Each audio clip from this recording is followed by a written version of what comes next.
Steam rose from the polished steel pots, carrying with it the scent of garlic and simmering broth. Rosa stood quietly at the back of the gleaming corporate kitchen, her hands moving with practiced grace, folding spices into the air as though whispering a prayer.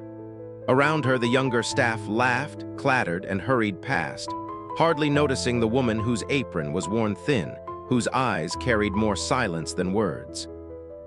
"She's just the cook," someone muttered, dismissing her presence with a shrug. But Rosa did not flinch.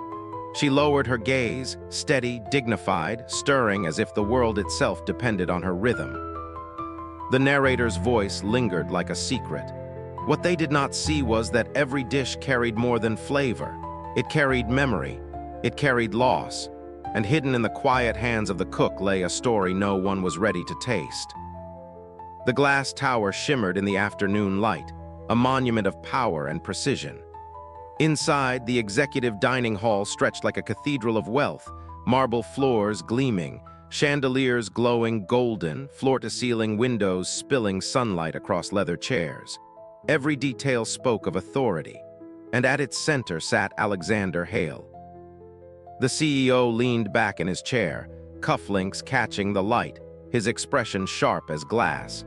He was a man whose presence drew silence, whose approval or disdain could shape entire futures. His employees tiptoed around his moods as though every word were a test. On the table before him rested a plate, Rosa's dish, carried quietly from the kitchen by a trembling waiter. It was simple, almost humble, roasted chicken glazed with citrus, paired with vegetables seasoned with a hand both patient and skilled. It smelled of warmth, of a home long forgotten. But Alexander did not see that. He cut into the dish, took a bite, and paused. The hall seemed to hold its breath. His jaw tightened. He set down his fork with exaggerated care as though disgust itself deserved ceremony. "Who made this?" His voice was calm, but the calmness was heavy, the kind that froze the air. The waiter swallowed. "Sir, the kitchen prepared." "Not the kitchen," Alexander snapped. "Who cooked it?" There was a pause, then a nervous glance toward the back. Rosa, still hidden behind swinging doors, continued washing her hands, unaware of the storm about to break. "This," Alexander said, gesturing to the plate as though it were an insult carved in porcelain, "is tasteless, flat. I've eaten better at a diner on the highway."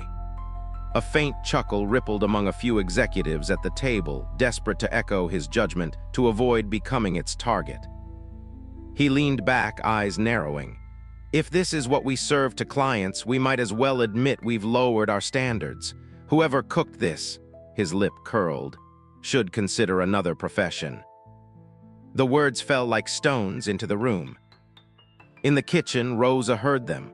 The waiter had returned with the plate, sliding it wordlessly onto the counter, shame in his eyes. The dish was untouched, save for the single bite. Rosa stared at it, her chest tightening, her fingers curling against the wooden counter. For a moment, silence pressed heavy in her heart. Another profession? The thought stung. For years, cooking had been her survival, her gift, her language when words failed. Every recipe carried echoes of her mother's hands, the laughter of neighbors who once shared scraps around a broken table, the quiet comfort she had offered her child before the world took her away. She had nothing else but this. And yet here, in the heart of a tower built on arrogance, her work was brushed aside like dirt. She lifted the plate gently, examining the food with the same care she always had. The glaze shone, the seasoning balanced, the vegetables roasted to perfection. There was nothing wrong. Nothing, except that the man who tasted it had never tasted the story behind it. One of the younger chefs snickered. "Guess the boss has higher standards than homemade flavors, Rosa." Another chimed in, smirking. "Don't take it personally. You're lucky he didn't come back here himself. He'd have had you packing your knives." Their laughter buzzed in the air, but Rosa said nothing. She lowered her gaze, pressing her lips into a thin line. Outwardly, she seemed small, almost submissive, yet inside, her thoughts moved like steady currents. "Let them mock, let him sneer. I know what my food carries, and I know silence is not weakness. It is strength that waits its time." Still, the sting remained. Back in the dining hall, Alexander pushed his chair back. "Have the kitchen send something edible," he said coldly, standing to leave. His assistants scrambled to follow, their tablets and notepads clattering in their rush. The untouched dish remained behind, abandoned as if it were never meant for a human at all. As he strode toward the elevator, his mind barely lingered on the meal. To him, food was fuel, nothing more. The cook, a faceless employee unworthy of thought. He carried himself with the certainty of a man who had never known hunger, never known what it meant to labor unseen. But the camera lingered not on him, but on Rosa. She carried the rejected plate to the sink, her movements calm, almost ritualistic. She scraped the food away slowly, as though burying something sacred. Her face remained composed, but her eyes betrayed the storm beneath. Narration cut through the silence. In a world where power speaks loud and truth whispers quiet, it is easy to mistake silence for weakness. Easy to forget that the dismissed, the unseen, the underestimated, may hold stories capable of toppling towers. Rosa wiped her hands, tightened the knot of her apron, and turned back to the stove. The fire still burned, the kitchen still called. She did not need their approval to continue. But somewhere deep inside, a seed of something stronger took root. Not bitterness, not revenge, but the steady, patient weight of dignity. A dignity that one day, whether Alexander Hale wished it or not, he would taste. The staff went on laughing. The executives carried on whispering about the CEO's iron standards.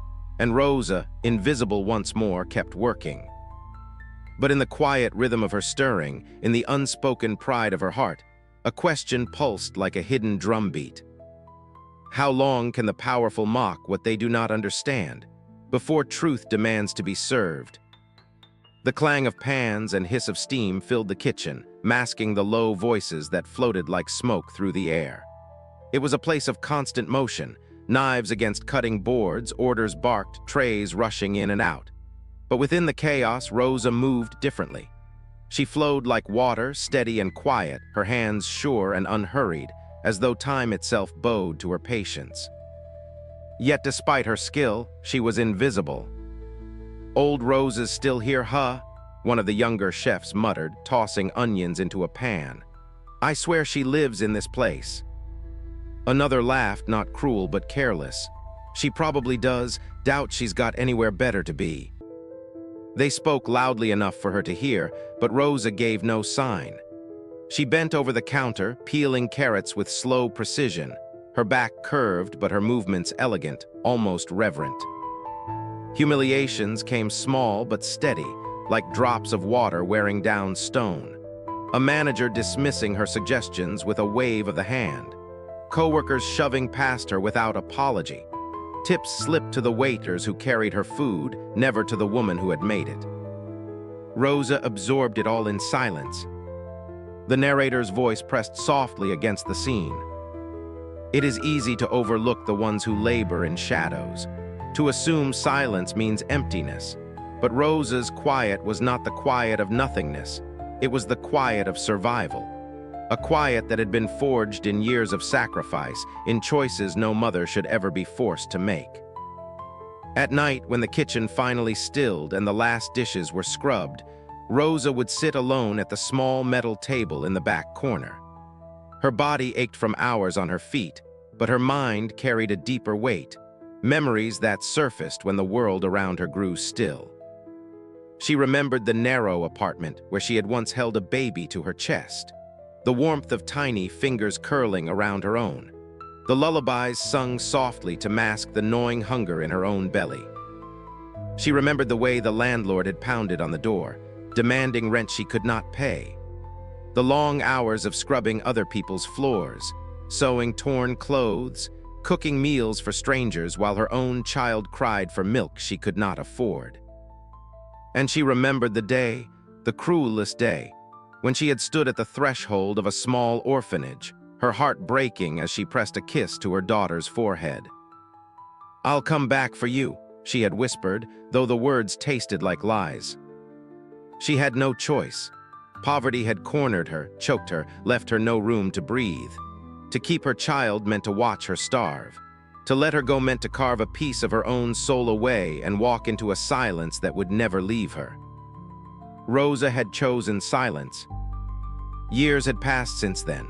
The orphanage had closed, the records lost, and her daughter had become a mystery swallowed by time.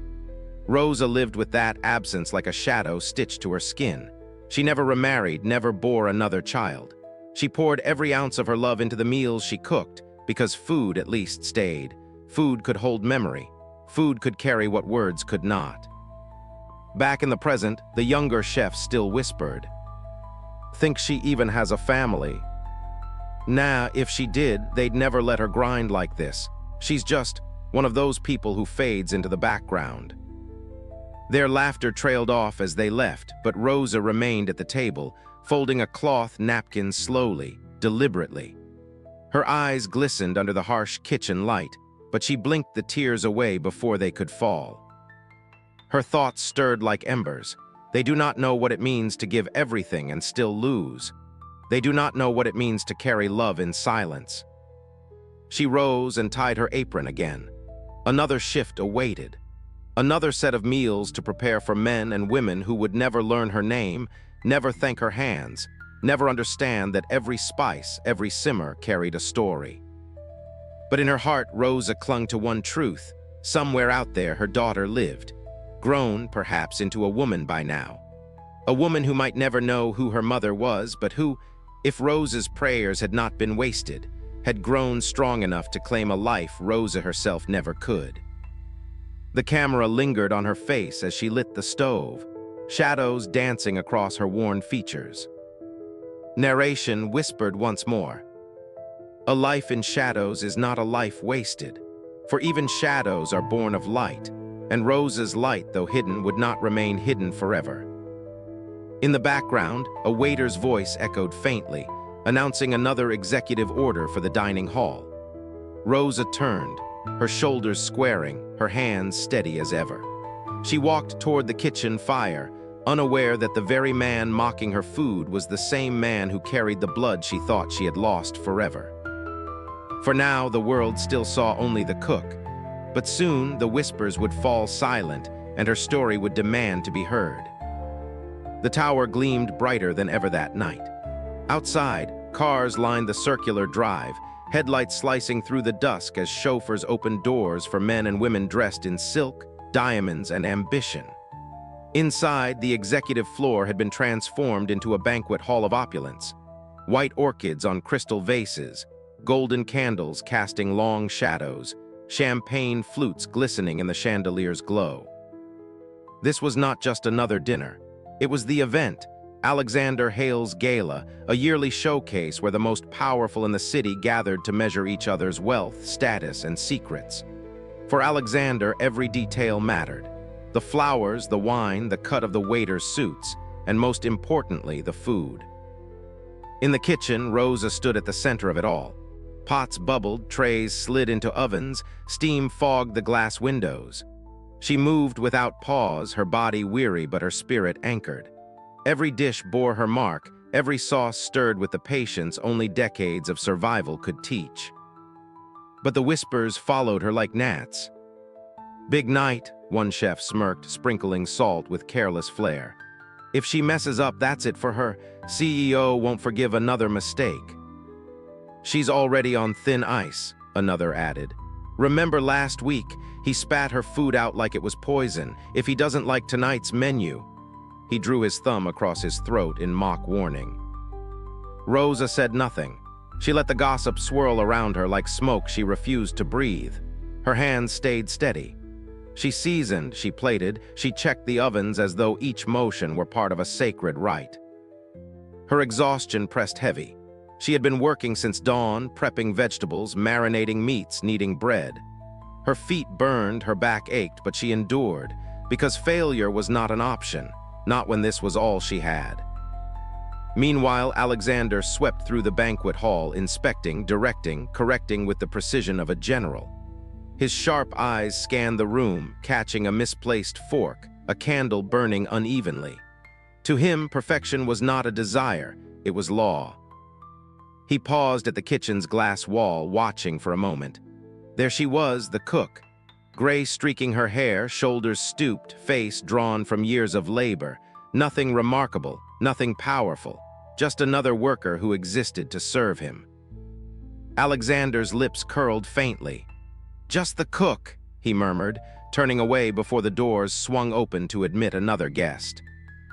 Back in the kitchen, Rosa caught only a glimpse of his reflection as he passed. She felt the weight of his disdain without hearing the words.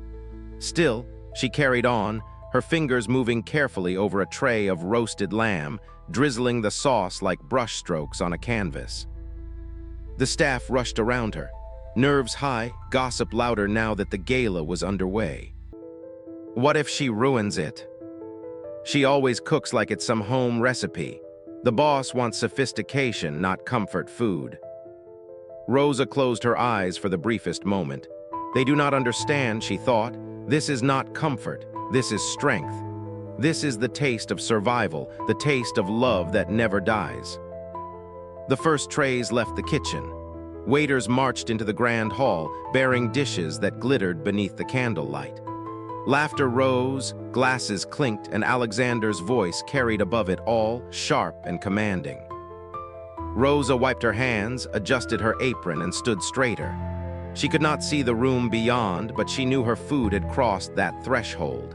She knew her work, her story, was about to be tasted by those who dismissed her. And though exhaustion weighed heavy on her bones, a quiet fire kindled in her chest. Tonight was not just a meal. It was a crossroads, a moment where shadows began to stir, preparing to meet the light.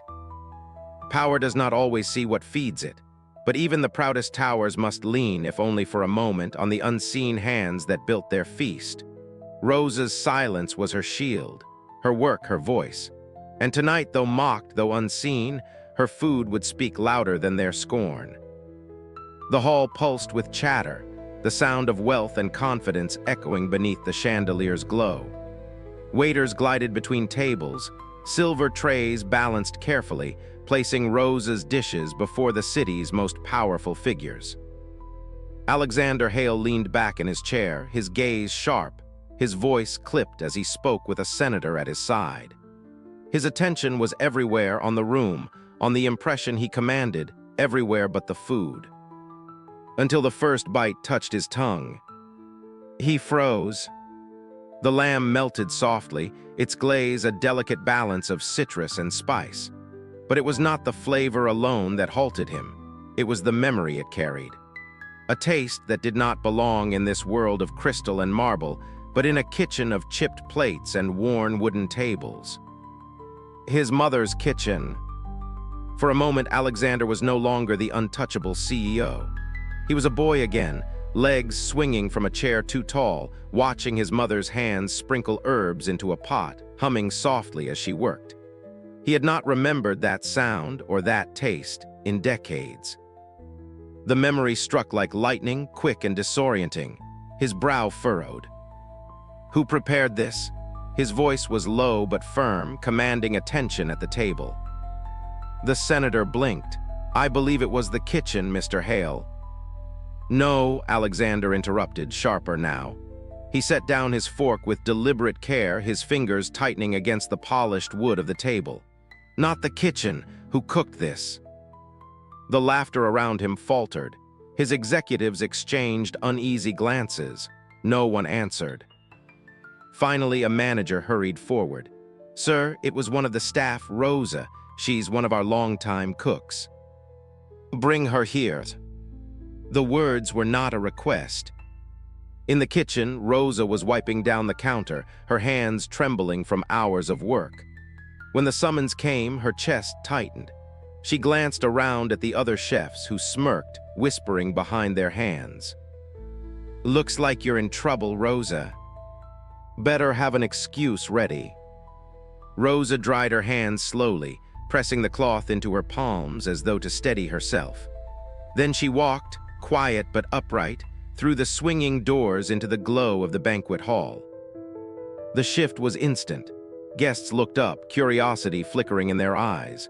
Some whispered, surprised that a cook, gray hair tucked beneath a cap, apron smudged with flour, was standing in a place meant for diamonds and suits. Alexander's gaze fixed on her. "You," he said, his voice carrying across the room. "You cooked this." Rose's throat tightened, but she nodded once, her voice calm though barely above a whisper. "Yes, sir." Alexander studied her, unsettled by something he could not name. The taste still lingered on his tongue, but so did the memory, unwelcome, haunting. He had asked for a name, he had been given a face. And though he dismissed her outwardly as just a cook, something deep inside him stirred. A recognition without reason, a connection he was not ready to admit. Sometimes memory arrives not through words or faces, but through flavor, the taste of a life forgotten, of a bond severed yet unbroken. For Alexander Hale, one dish had undone years of distance, and for Rosa, the story was only beginning to surface. The clinking of silverware faded as Alexander Hale set down his fork. Around him, guests buzzed with praise for the feast, yet his attention locked on the single dish before him, the one that had struck too deep. He raised his hand sharply. "Who cooked this?" His voice cut through the gala like glass. The maitre d' hesitated, glancing nervously toward the kitchen. "Yes, sir, that would be Rosa." A hush followed as Rosa was ushered forward, her apron still dusted with flour, her hands faintly trembling. She stood before the CEO in her plain uniform, looking impossibly small under the weight of chandeliers and piercing stares. Alexander's eyes narrowed. "Where did you learn this recipe?" Rosa steadied her breath. Her voice, though soft, carried a gravity that silenced the room. "It was my mother's. She said every dish should carry a memory, not just flavor. It is a gift meant to warm the soul, not impress the eye." The words landed strangely in Alexander's chest, a whisper from another lifetime. His jaw tightened. "My mother used to say that," he muttered under his breath, too quiet for the guests, but loud enough for Rosa to catch. Her gaze flickered upward just for a second, meeting his. There was no fear in her eyes, only a quiet steadiness. Alexander leaned forward, irritation masking his unease. "Tell me exactly how she said it." Rosa's lips curved faintly, not in defiance, but in remembrance. She said, "A true dish carries the cook's heart. It must remind someone of home, even if home is lost." The CEO's chest constricted. The exact words, his mother's words. For the first time, Alexander's voice faltered. How do you know that?" Rosa lowered her eyes, but not her dignity. "Because it is the only way I've ever known to live, quietly, but with meaning in every plate I serve." The gala carried on in whispers, but at the center of the room, a storm brewed between a billionaire and a cook who was no longer invisible. That night, after the gala's noise had faded into silence, Rosa lingered in the kitchen alone. The scent of roasted herbs clung to her apron, but her mind was far away, caught in a memory she had spent decades trying to bury. Steam rose from the sink as she washed the last dish, and in the shimmer of water, fragments of her past surfaced like ghosts. She was 16 again, a frightened girl with a swollen belly standing outside a shuttered church in the rain. Her parents had turned her away, her lover had vanished, and all she had left was the fragile life inside her. The memory shifted. A dim hospital room, the wail of a newborn, the softest skin she had ever touched. Rosa's tears fell onto the baby's blanket as she whispered, "I will love you even if I cannot keep you." Another flash, the cracked walls of the orphanage, the stern matron shaking her head. Rosa pressing her lips against her daughter's forehead one last time. The infant's tiny hand curled around her finger, unwilling to let go. Rosa pried herself free, her heart shattering with every step toward the door. Back in the present, Rosa's shoulders shook, though no sound escaped her. She had never cursed the world for what it had taken. Poverty had stolen her choice, but it had not stolen her prayer. "I prayed she'd grow strong," Rosa whispered to the empty kitchen, "even if she never knew me." Her hands gripped the counter for strength. She had cooked her way through grief, kneaded bread to quiet her regrets, poured her longing into soups and stews. Every meal was a message, a letter without a name, reaching out to a daughter somewhere in the world. Somewhere, perhaps closer than she had ever dared to imagine. Alexander sat in his office long after the gala lights had dimmed. The echo of that flavor still lingered on his tongue, unsettling and relentless. He shuffled through a stack of routine files, his mind half elsewhere, until one record stopped him cold. Rosa Alvarez. The name hit like a blow. His hand trembled as he reread it, the letters burning into him. Memories flashed, blurred documents he'd once glimpsed when digging into his adoption papers. A line he had dismissed as coincidence, too painful to chase. Mother's name, Rosa. His chest tightened. He opened a locked drawer, pulling out the worn folder that had haunted him for years. Birth certificate intake forms, a note written in shaky hand. "Forgive me, may you live a better life." The signature, Rosa Alvarez. The room seemed to tilt.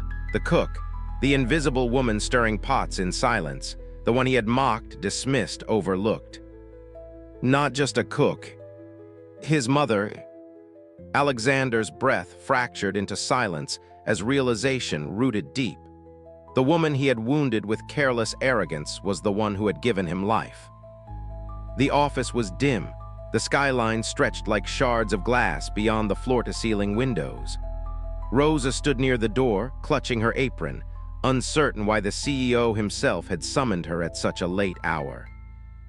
Alexander remained behind his desk, but his usual command was absent. His jaw was tight, his fingers drumming against a closed folder, the one that carried his truth. For a long moment, silence swelled between them. Then his voice, low and uneven, cut through. "Why didn't you come for me?" Rosa's breath caught. The question pierced deeper than any insult ever had. She looked at him, confused, afraid, then saw something raw in his eyes, a boy's hunger, not a CEO's pride. Her hands shook. "I had nothing," she whispered, her voice trembling but steady.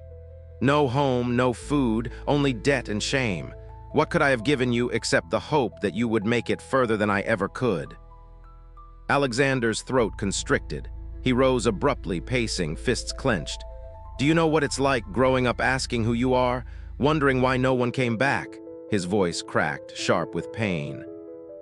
Tears welled in Rosa's eyes. "Every night I asked myself the same question," she murmured. "Why I wasn't stronger, why I couldn't fight harder to keep you. My punishment was not knowing you. My only prayer was that you'd forgive me." The walls of power that had defined Alexander's life faltered.